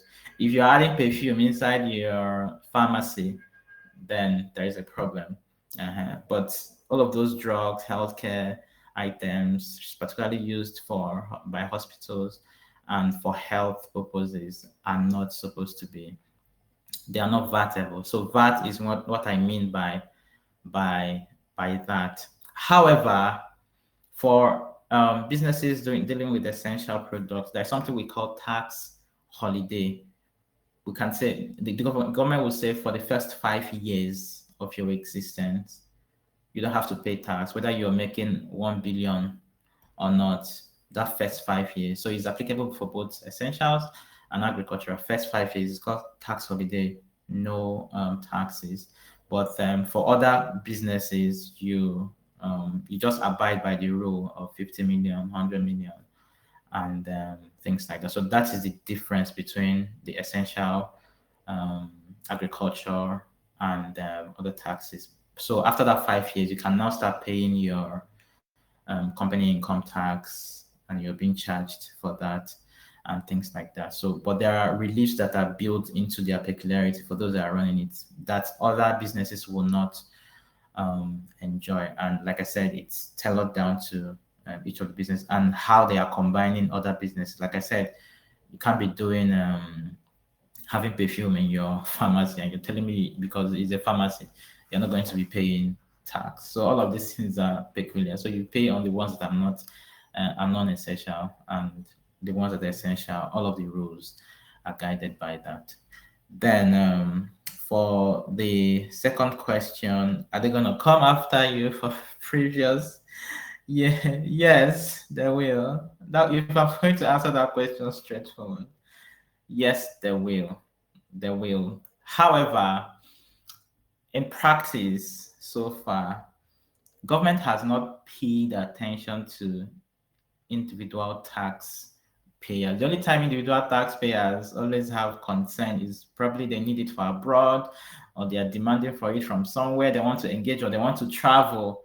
That's when they now start running up and down to get their tax, personal tax, individual tax clearance. Because I've seen it happen a lot. I even tell our staff, go and apply for your individual tax. It's not when you need to travel. You're not running up because you can apply for it and get it and keep it. That's only when. So Nigerians tax system has not really paid attention. They just focus on the companies and businesses, enterprises. They don't pay attention to. So, but I think now they are going to pay attention to it. And if they are going to move at the pace where they're going to move, they are also going to be looking backwards. But I don't know the kind of structure they are going. It's easy for corporates for them to do that in corporate and enterprises because I mean you can't compare the number of businesses registered with the number of people existing over 200 million existing in Nigeria. So I don't know how they want to do that with technology or whatever it is, but it's going to take a lot from them to be able to pay so much attention to individuals the same way they are paying attention to corporate. But remember, where they will catch you is when you need the tax clearances. They'll now maybe start trying to hold you down. Oh yeah, what have you done? There's something they call in the corporate, they do tax audit. And the law says you can do tax audit for an organization, even backward, 5 years backwards. You can do an audit for them 5 years backward. That's what the law says. So they might also use that, apply that a little bit for individuals if they get very serious. And quite frankly, even for the corporates, they mostly target high profiting or profitable businesses. Small businesses don't really pay attention, except when you come to them. that you need your tax clearance or you need something ahead. Or once in a while, if you're in places like Abuja and Lagos, they would pay attention to it. But if you are in the States, there might not be that fierce in chasing after people like that, because I think they have targets and things like that. But just be expecting it at least 5 years backwards. They might call for it, but it's only when it's hooking you on your neck that they might toe that line. They might not ideally come to you, oh yeah, where are you? Oh yeah, come and pay this. Except there is a trigger on their system. You are receiving a whole huge inflow. They might wake up and say, who is this person? Oh yeah, let's chase after him. Or you need something, a certificate, tax clearance to travel or to do something. They'll use that to hold you and say, oh yeah, let's audit 5 years backwards. So that's what I will have to answer on that. Then tax for each state, where is the same calculation? Yes. The personal income tax I've talked about is the same calculation. If you're talking about personal income tax, it's the same calculation format. It's only peculiar to, if those deductions I've listed are peculiar to you, I might not be doing National Housing Fund, I might not be doing pensions, I might not be doing all of those things. I could just focus on my rent. So it's just applicable to me. However, the process of calculation is the same. The process of calculation is the same for every state. And it doesn't matter if you earn it from the other state. It says where the state where you are residing. Most likely the state where you're paying your rent. That's why they use rent as part of the relief, because they know for you to be paying rent somewhere, it means that that is most likely where either your temporary or your permanent resident is. That is where it's most likely is. Like I said, they use rent because they're looking at, they know that most people who will be paying rent are mostly low income earners. So they want to take out some things from that to reduce the burden. People that have their houses might not pay attention to that, because you are, except maybe you use your business as your landlord and then you as an individual, something like that. But they're focusing more on low income earners and what can be removed from there. So where you're paying your rent is your residence. It doesn't matter whether you went to Akwa Ibom to work for 6 months or for 2 years, or you earn your money from different states, where you are. So if you are going to move your residence from Lagos to Akwa Ibom, you have to write to the Board of Internal Revenue of Lagos that you're living. And then when you get to Akwa Ibom, you are registering with Akwa Ibom Board of Internal Revenue to commence your tax remittances or processes. So that is how it works. Then penalty for the contract. For that, it says you don't award contracts to individuals anymore. Any organization that awards contracts to individuals anymore. What we mean by that is, contract has an agreement. If you now come and give me a contract as Chukwudi or Nyebule, that organization that is giving that contract is going to be fined for 5 million. But if contract is awarded to, let me say, Calculate, and Chukwudi Onyebule worked for Calculate, it's no longer a contract thing. It's now what Chukwudi is now earning, which will go into the personal income tax. So that is the difference as regards to that. Then the advisory on business name and individual. I think I've gotten this question a couple of times, and I always say one thing: each of them has its peculiarity. Business name or company. If you want to do that, you should be looking at yourself as you want. Depending on the kind of business you want to do, you want to be trusted. I remember when I registered Calculate, I saw how it boosted my brand image. Even when you are having conversation with clients and they know that you have a firm or a consulting firm, which is not your individual, and even when you're sending your invoice or your billing, you put your company bank account, because you have a company bank account there instead of your personal account. So there's a sense of credibility as what you're doing. You get to be trusted. They'll be like, this person is really serious other than individual. So there is that level of trust and credibility that comes with that. And that is the first, and if I can use packaging that comes with that, but it has its own tax implication. It means that if you register as a company you have to be paying. You have to be fulfilling all obligations for the company, and at the same time fulfilling obligations as an individual. Remember, if you have a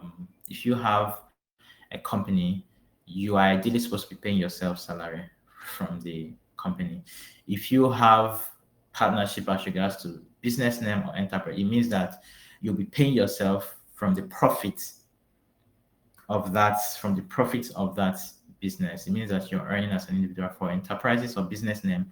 Then for companies, it means that you are supposed to be paying yourself salary while the company pays the company income tax. So you collect your salary, you're going to pay your own individual tax, add your salary you're earning from other income you're already earning to make up your own personal income tax. So that's just different. It has its own, depending on what you want to achieve. If you're still comfortable with individual, you think you're not interested in the credibility or the branding thing that happens, then it's fine. You can just return your individual thing. But quite frankly, all tax tracking, if they're going to deploy all the tools they need to track, they're going to track all of them. But the risk here is in the business and the company. They are the first target, and they can't just ignore that because they know it's business. Business is coming. But individual, it will take them a little time for them to move at that pace because we are huge in number. But businesses, they can walk into your business area, they can send you a letter, ask for a visit, but individual, you don't even know whether the person is in Nigeria at that point or the person is in another state at that point, So there is a lot of it's just dynamic, but I'm just speaking from the surface. Individual would be less riskier if you don't have any branding need, if you don't have any credibility need. Just stick to your individual. You can maneuver some things that before Nigeria deploys the kind of technology they are talking about. They have told us at the training they're going to deploy. I know Nigeria, it might take a lot for that to happen, but we have to get prepared because we don't know what might happen. But business then and corporate is just their easy target for that to happen. Then every inflow, will it be taxed? No, it's not every inflow. It's every earning, not every inflow. It's every earning. If somebody dashes you 50,000 naira, it's not supposed to be taxed. But like I said, this is Nigeria. Before you explain that 50,000 naira, they must have drained out a lot from you. If they really want to come after you, it happens in the corporate. You see someone just move, they would ask for your great grandmother's.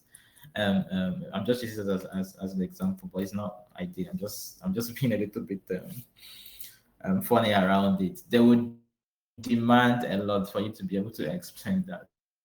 So if there's a way you can reduce it drastically or find an alternative way to collect the money without it flowing through your bank account, then you need to maybe find an alternative way to do that. Then there's also, I just remember, there's also a conversation around fintech companies. Their easy access now is commercial banks and microfinance banks. That's their easy access. Now, they have not really gotten hold of the fintech company because of their operations. I'm talking about like OPay, mobile money operators, and things. And that's why there's always back and forth regulations. Today, you hear that there is a regulation around money. The government is just fighting, looking for a way to see how they can have access to those fintechs the same way they have access to the commercial banks and other microfinance banks. But the mobile money operators, it's a little bit somehow shaky. So you can maneuver some things through there for now, unlike your commercial bank. But also remember that if you want to apply for something, most likely, or you want to travel, they most likely ask for commercial bank statement of account. So it's a two-way thing. While you're trying to prevent and run away from something, also look at the positive part of it when you will need it, so that you will not shoot yourself on the leg. I don't know if I'm able to throw more light on that. Oh wow, Omo, there's a question. Let's answer questions from the group. Thank you so much. To that. So Agabus asks, okay, let's say um some Agabus said in a situation whereby one can stay a month or two without earning anything, right? In a situation like this, what should they do? And so what we're going to be doing now is I'll ask the question, you just answer, and then I go to the next so that we can actually speed up. Okay, okay. So a month or two, if it's a month or two, you don't have any obligation to fulfill at that point. However, as a business, even as an individual, but I'm very certain for as a business, you file what we call zero filing. You just go to the portal because it's already a tax pro max a portal. Just go there. If they ask revenue, you just put zero, leave it like that because there was no business, there was no earning. But if it's an individual, I don't know if Board of Internal Revenue has that device to file zero because they focus more on the annual filing. But I think they should have it. You can file zero. You can file zero earning that month. But if you're looking at annual, even annual, if there was no earning annually, by 12 months, you can file zero. The most important thing is filing. Is file where tax will have issue is the filing. You don't ignore them and think they will assume they don't like it. It's usually a fine. They don't if you don't earn anything, file zero. For the fact you have 18, just go there, fill zero. Or if your state is still doing form, just fill the form, submit zero, no earnings. By the end of the year, you do your annual filing and it's just ends. Okay, thank you so much. Chamaka asks, so should we open a different account to receive money as a freelancer, but we receive foreign currency and we convert? So should we get another account? So I'm thinking the question is you also have like clients that pay you in foreign currency and then you convert to naira. So are you going to pay tax in that kind of regard, or do you need to have it a separate account that you're using to track all your freelancing incomes and all? Okay. Foreign currency is a very wonderful conversation with regards to that. And I'll also use my expertise in accounting to be able to answer that. Bank account is bank account, whether it's Nigerian bank account is Nigerian account, whether it's USD or pounds or naira is regarded as a bank account. And what they want to install it cut across for the fact the bank is opened in Nigeria, whether USD. However, for you to be safe at that, because they'll be looking at it from the point of okay, this is your dollar account, your access to it is in dollars. If you move it from dollar to naira, you have to explain. There is nothing. It's not rocket science. But my problem with Nigeria is the explanation part. That is just my problem with Nigeria. Your explanation part, what they would demand, but you're not supposed to incur double taxation. Actually, but this is naira moving to your own account is like a self transaction. It's not supposed to be taxed like that. But it's you have to explain. Maybe during your annual filing, just explain that this money was moved from here to here. And also remember, you are computing based on all the earnings on your bank statement. So anything that is not an earning, moving money from here to here is not an earning. Like Emmanuel has asked, it's not an earning. It's just a flow that happened. So it's not supposed to be counted as part of the earning. But be ready to explain. Okay. Okay. All right. Thank you. Jaja said, before my salary hits my account, I have been taxed. Should the government tax me again? Come again. Before my salary, I guess she's working in a corporate firm, right? Where they already collect their tax and Okay. So she's saying that before her salary hits her account, government has already taxed. The company has already taken their what they call it tax. She's asking, will the government tax her again? Okay, okay, I get that. I think the question I would ask first would be, do you have any other income sources apart from where you are working? If you don't, it's fine. Your company is just literally doing that for you. It's fine. It can count. It counts as your own person. It's just that they are doing it on behalf of yourself because your team is your team. Everything is yours. Even if you move to another company, you're still retaining the team for the fact you're still in the state. So they are doing your HR or your admin is doing the computation for you, makes life easier for you. However, if you have other sources of income that are flowing into your bank account, which is in form of an earning, then you have to declare that as well during by the end of the year as part of. So the company is paying. There's something called additional assessments that can be done. Your company is paying this for you, remitting this for you. By the end of the year, you are supposed to do annual filing. That's when you now declare other sources of income. Because they will ask you, oh, your earnings, your bonuses, how much have you earned? So you're not the one answering it. Okay, so before your company goes ahead to help you file, you should let the company know that there are other earnings. So they should just give you the form, you fill it, declare it. If the company wants to also help you to file, that's very fantastic. But to be safe, that is ideally what you're supposed to do. But like I said, it will take us a lot to get there. So if you already have your company doing that for you, I think you are safe. If you can get your tax clearance easily, it's easier for you to.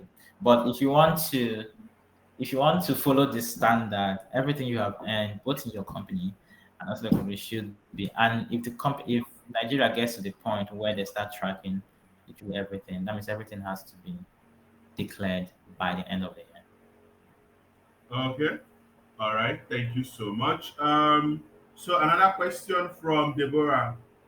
Please, for the rent, are you saying they will deduct my rent before calculating my tax? Secondly, will they tax money that is already in my account?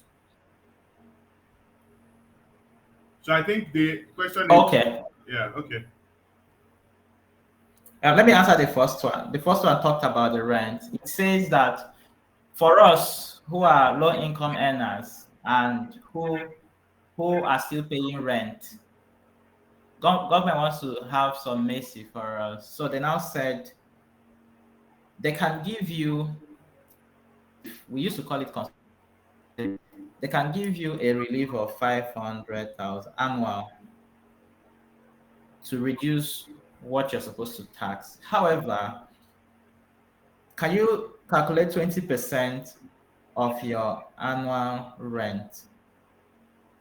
Anyone that is lower is what you're going to be taking. If 20% of your annual rent is 300,000, it means that what you're going to use to reduce your tax as a relief is 300,000, not the 500,000. But if you 20% of your rent is 600,000, means that what you're going to use as a relief is 500,000, is the lower. Wait, so sorry, Then I didn't get a second. sorry. I want to ask you. Okay, Wait, go ahead. in a situation whereby, for example, someone's rent is 2 million naira or 3 million naira, what happens in that Mhm. case?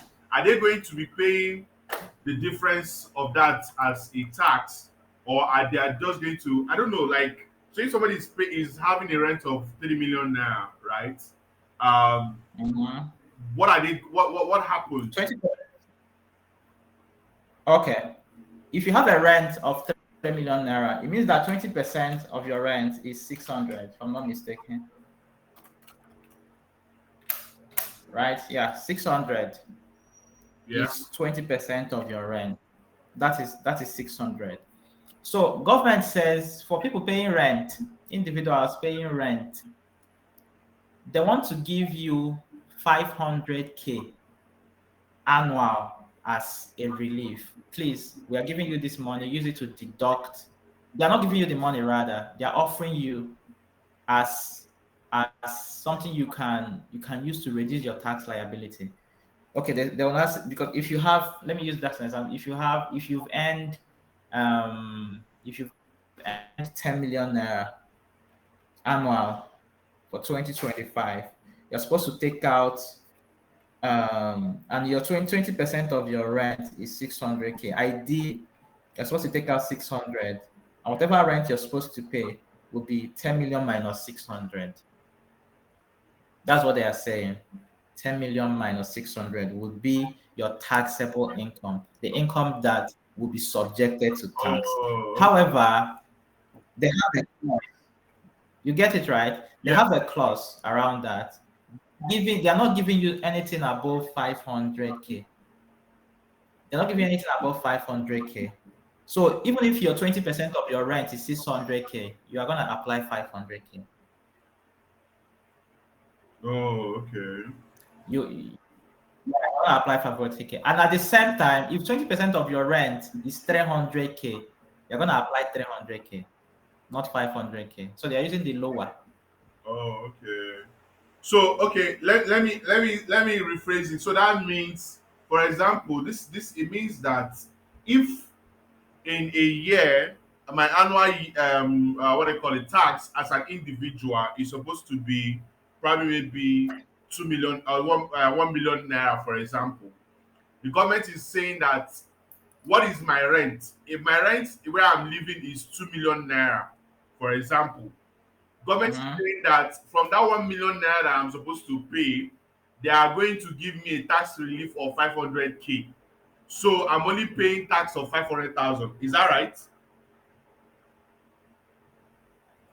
You're only paying tax. No, no. Let me explain. Wait, does it mean that we are paying tax on the rent we are paying? You are getting a relief from what you're supposed to pay. If your total earning is 10 million naira, I use 1 million, for example. okay, if your total earning, Let's use 1 million, okay, for let me example. use 1 million. If your total earning in a year is 1 million naira, Okay. and your that is what we call the gross income, which I stated. Yeah. Then I said, for us income earners and individuals, government does not want you to start applying tax percentages on 1 million naira. They are saying there are certain things you can use to reduce your tax liability before you start calculating your tax. We call it taxable income. There is gross income or gross earning. There is taxable income. So that 1 million now is your gross earning, everything you've earned for the year. Then it now says, okay, are you doing NHS? Whatever premium you're paying, remove it. Are you doing health insurance? Whatever premium you're remove it from 1 million. Are you doing pension? Whatever pension you're paying to the pension custodians, remove it from 1 million. By the end of the day, you see it might be dropping around, let me say, 800K. Then it now says, if you're paying rent, Hmm. if you're paying rent, we can give you 500K to reduce from 800K to remain 300K. Yeah. That will be calculated, that will be taxable. However, However, if the 500K is fixed, but however, there is a clause. It says if you're 20% on your rent, let's use 2 million as an example, and 20% is 400,000. That we're not gonna give you 500K in. However, we'll give you 400K because we want you to use the lower compared to 500K.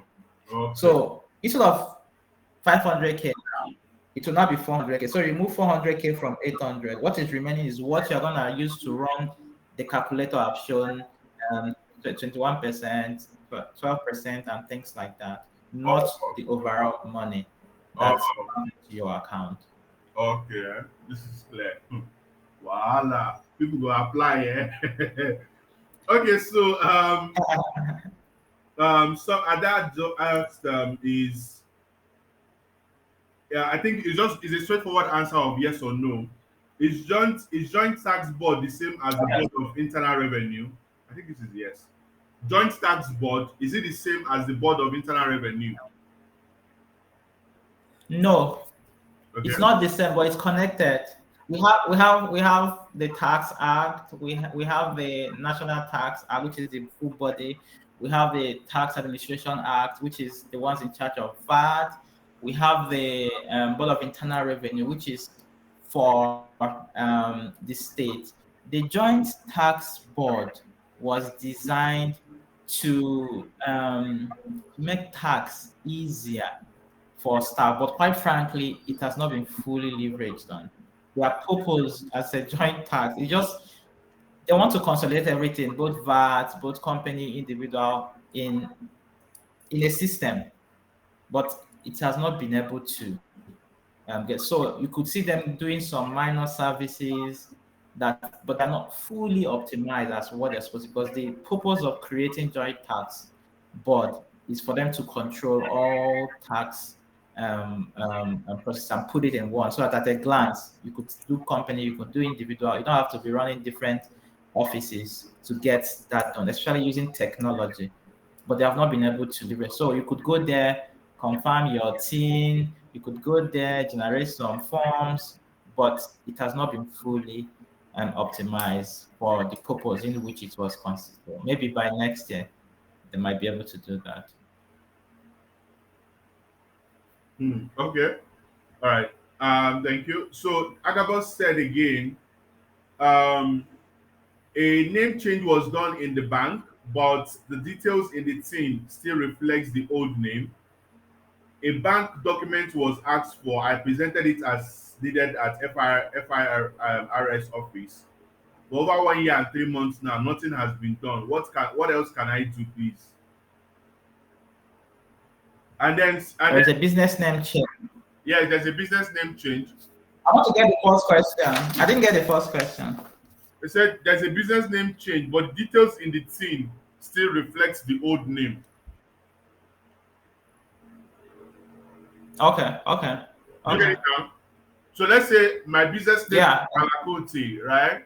And then I now send it to calculate, right? Now I have a team Mm. before that has Kalakote. But now I have changed my business name. The thing did not change. It is still bearing Kalakote instead of bearing calculate.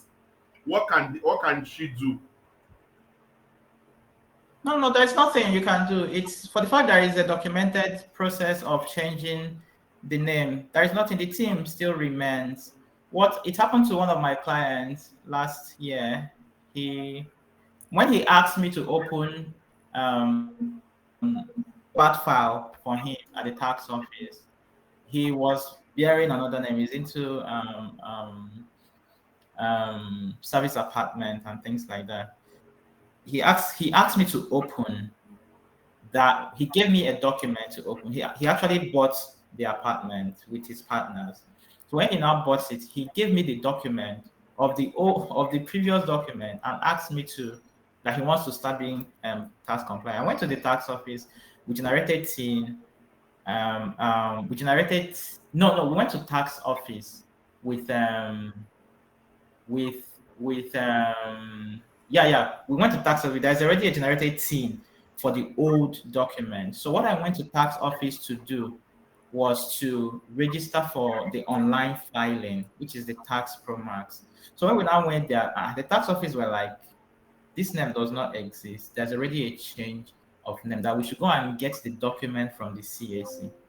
I now called for them to be able to, because this thing is already bearing the old name. I now called my client. My client was like, that he didn't know that he's lawyer. Hold on.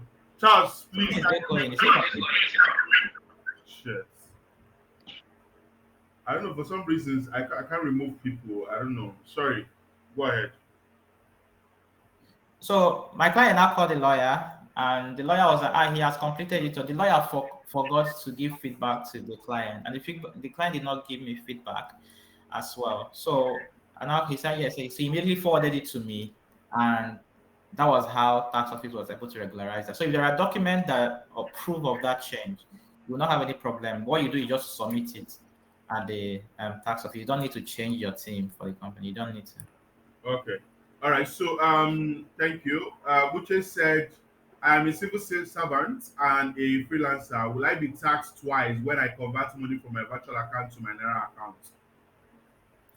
From 2026, I won't call it being taxed twice because what they are saying is you're supposed to be taxing everything you are earning, whether you are in private, in government, or you're freelancing, whatever it is you're doing, whatever thing you're earning as an individual living in Nigeria and enjoying the infrastructure of Nigeria, if there is that you have to declare everything. However, if you're in government, like I said, just like the person in private, you are at an advantaged place because you can easily access your tax clearance, you can easily see history.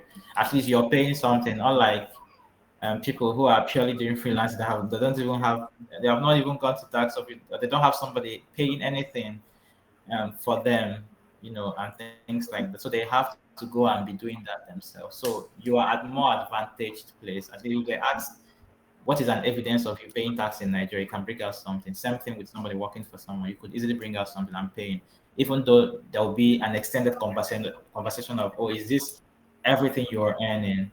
That will be more. It's not a regular conversation that is being had, but standard wise, ideally, we should all be getting ready to declare everything. But it will take a time for that to happen, quite frankly. It will take a little time. But they say we should teach that it will start happening. With time. Voila. Chamaka asked, I think you've answered this question before. I asked it, I said, will every money come into your personal account be taxed? You already answered no. Um, Yeah, I have. yeah. So the next question is, somebody was asking, what banks do you advise freelancers to open an account with if you choose to save in a local bank? I think commercial banks. I think you've answered this question, right? Yeah, commercial bank. And then she also asked entrepreneurs who are self-employed, do you encourage them to register their business even when they are not earning much? Um, I think I've answered that when I said it depends on what you want to portray. If you want packaging, please go and open and put it. But if you don't want, you can leave it like that, no problem. then somebody said, okay, if you send money to your age parent or student or student in money, will they be taxed from that money? If If they do what? I send money to age parents, maybe a student or someone, right? Will they be taxed Mm. from that money?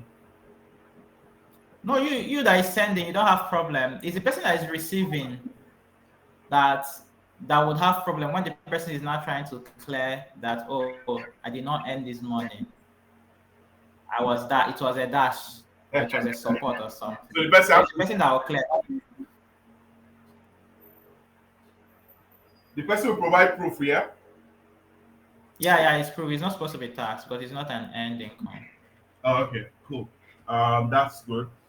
Um, how do you apply for individual tax? Is it like a certificate you are required to get or something? Um, somebody asked, registering for individual tax, is it under tax joint tax board? I think this JTB is from, I don't know. Should they get their tax TIN from joint tax board? Please go straight to your Board of Internal Revenue. Lagos is Lagos Internal Revenue Services. Abuja is FCTI IRS. Just ask for the Board of Internal Revenue Service in your state. Leave joint tax, but they are not organized yet. They're still just go straight to Board of Internal Revenue. It's always in each of the states. Oh, okay, all right. Someone asked, Ochai asked, how much to hire an accountant? I think, yeah, you can actually sell that, right? How much to hire an accountant? So if you need personal accountants like Chukwudi to basically work with and manage your account. So, sir, you have the floor. I will send you a bill. It depends on what you want us to do. That's what we are doing. We'll send you. He's asking how much to hire. No, it's not something I'll have to state because I need to know the level of engagement. Okay, okay, Yeah, we need to know the level of engagement. all right, great. Okay, so But we are open for the service. um, so someone said, okay, well, we already asked this money. We did tax money already in my account before 2026. We just pray they don't do that, but hopefully, if they do, that means say, "Wahala, they will cancel our money." Okay. So somebody asked a very interesting question. He said, Chamaka asked, he said, what if you are trying to get proof of fund? Will they tax you for it since it's not your money? We're trying to get proof of fund. So people have proof of ask for do proof of Okay, fund. the money that drops in the account that you don't have access to it. Yeah. Will they Oh tax no, no, no. It's, it's not and it's not your and it's not your income. uh, Like I said, you have to explain, but it's not your income, but you speak plenty English around that. yeah. Maybe it's somebody's money that drop, and you also show trace of where the money left. You speak English, but no, it's not supposed to be. It's not what you worked for. Okay. I'm trying to But see. to be a trigger when you're doing your filing, or when they try to probe. Okay, I'm trying to see how we can round up in before 120. Somebody said we did okay, someone said okay, you've already mentioned that the filing is sometimes you have to file it yourself, right? So that Yeah. question is answered. Um, so somebody said with the tax account I used to save money and it held the interest. That's another question. We Is did there what? I didn't hear that. we did tax an account I used to save money and it got interest. An account you used to save money, like a fixed deposit or Yes, a something. fixed deposit and it earned interest. Are they going to tax you? That's a good question. If you have, let me say you fixed 2 million naira with a bank. The first question is how would you explain the 2 million naira in the account? Was it earned? Was it paid to you by someone and then you just fixed it? That's the first question. Because if it's that, yes, you'll be taxed. But if it's somebody else's money and it came into the account and fixed it, you might explain that no, it's not your money. But then the interest there is another part of it because it's gonna hit on your account. It's also part of your earning, and it should be. It's also taxable as well. Oh, okay. Okay, cool.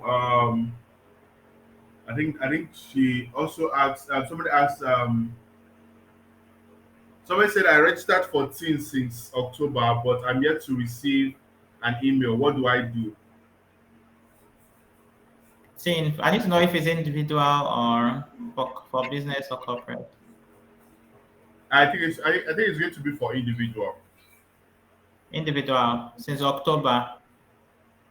I think I would suggest you visit or you get a contact. Every state, like I said, almost 80% of the states now have their online. So if you Google, for example, Lagos Board of Internal Revenue or State Internal Revenue, you will see their website. You go there, click on their contacts. Lagos is very responsive. I can speak for Lagos, but I don't know about other states.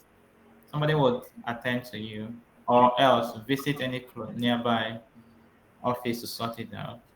Okay, so in wrapping up, someone said, so to answer this question of Chairman, how do I apply for taxes in? I think we've already answered it. You can actually go to your state and get the individual tax this thing. Um, Yeah. yeah, so you already answered that. The last question I think is I got an email from FRS agent yesterday that I need to pay my return, but I didn't get an email for my other company. And I was told I had few years of not paying. Please, what do you advise? The tax people don't I look was for you. I was told I had what? I didn't get the last sentence. So I said I got an email from FRS agent yesterday that I need to pay my Mm. turn, but I didn't get an email from my other company, and I was told I had few years of not paying. Please, what do you advise? This is where tax consulting comes. Have you been doing business? Have you been trading? What happened? Is it just opened and left like that? But the email that is coming from that particular tax, it's there are tax offices like Abuja. We have plenty tax offices in Wuse, but I don't know the state where you are. I will just ask maybe there is one tax office there, and if it's the same place that your other companies have their tax domiciled, Is in that means they just Abuja? woke up. Is in Abuja? Abuja. Oh, okay, fine. If it's in Abuja, what you confirm is the places you have other tax you have the companies registered might not be the same because tax offices are different. And now what they are doing is if I'm in Guarimpa and I'm registering a business in Guarimpa, automatically the tax office in Guarimpa would be where my team is. But it wasn't like that before. So I don't know the year you registered it. But if it could be sometimes they wake up and they just send a message of some, it depends on the tax controller or the operations team there. They could just wake up and send a message. It doesn't mean that the other ones are okay. It's just administrative concern. They might want to drive, they could just open a file for everybody who has not complied or who are, for a certain year has not complied. It doesn't mean that the other tax offices will do that at the same pace. Their own might come maybe next year. Depends on the administrative functions there. So But I okay. think you should. Yeah, it's not about consulting. Maybe speak to a consultant or visit the tax office. But there are a lot of questions that are not clear before you approach that. Okay. So we need to wrap up now. Thank you so much for really spending time with us today. We exceeded I think by almost 1 hour. I deeply apologize for that. I deeply apologize for that. Thank you so much for spending time with us today. Thank you for really taking your time to answer all the questions, and I'm so sure they've gotten value. I'm also going to share his I'm going to send a broadcast email. You can actually reach out to him, contact him, or speak to him, to for consultation and all of that. And thank you so much. With this, we come to the end of today's session, and I'm so sure that we all got value today. Thank you so much, and God bless you for spending time with us. And we deeply appreciate you, and I'm grateful. Thank you Thank you. so Thank you so much. much. Thank you so much. Thank you so much. Thank you. Yeah, I appreciate it. Thank you, everybody. I appreciate having time, spending time with you. Thank you. you're welcome. You're welcome. You're welcome. Thank you so much. Deeply appreciate. So for All right. everyone that have attended, we're going to share some information with you. Expect our email. I'm going to send an email and also going to drop all of how to reach and contact me and other questions and all. Today that with that we've come to the end of financially aware. Also, there is a particular calculating guide that is made available. That is also very available for freelancers, right? It's called Tax Palava by Freelancer 360. So I'm also going to share the link. You're also going to get it. It has like a total breakdown of the freelancing, how you can actually calculate yours, how the total breakdown, like in clarity. So let's say, for example, if you earn 2 million naira, how much are they going to tax? And so we are going to use that to do the calculation and all. The calculation was actually detailed there, so you can do the calculation. You know how much you're earning, and you can also now fine tune your financials and all. And also, there's some tools you can basically keep for record sakes and all. So yeah, you might want to get. I think it's about 2,000 naira, right? It's about 2,000 naira, like it's peanuts, yeah.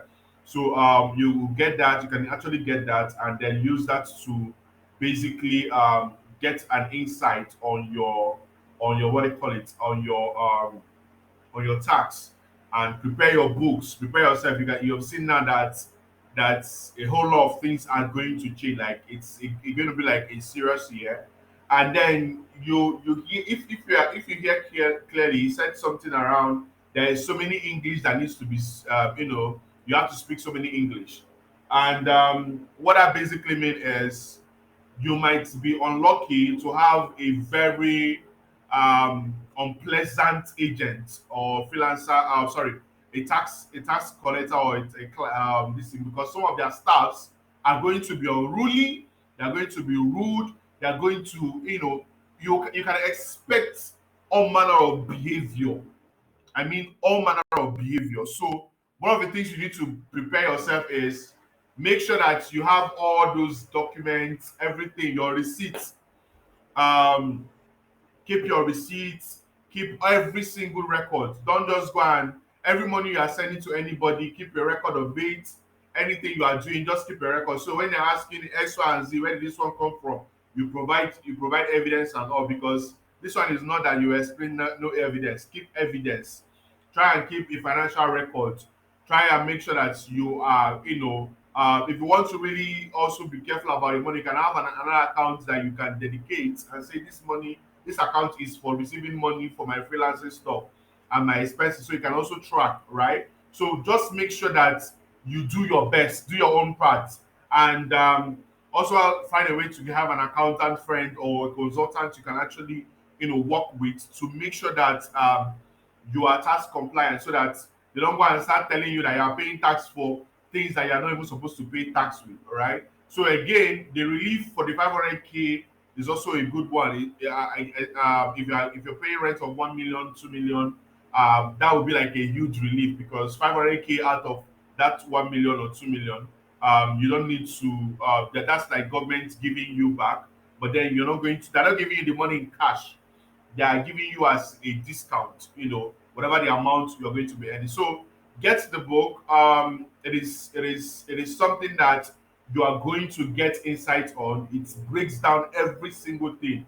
It breaks down the payments, it breaks down every amount. As you keep increasing in any amount you are receiving, the tax that is applied, the percentage and all, and how to even calculate your income. How are you calculating your income? How are you going to calculate your expenses?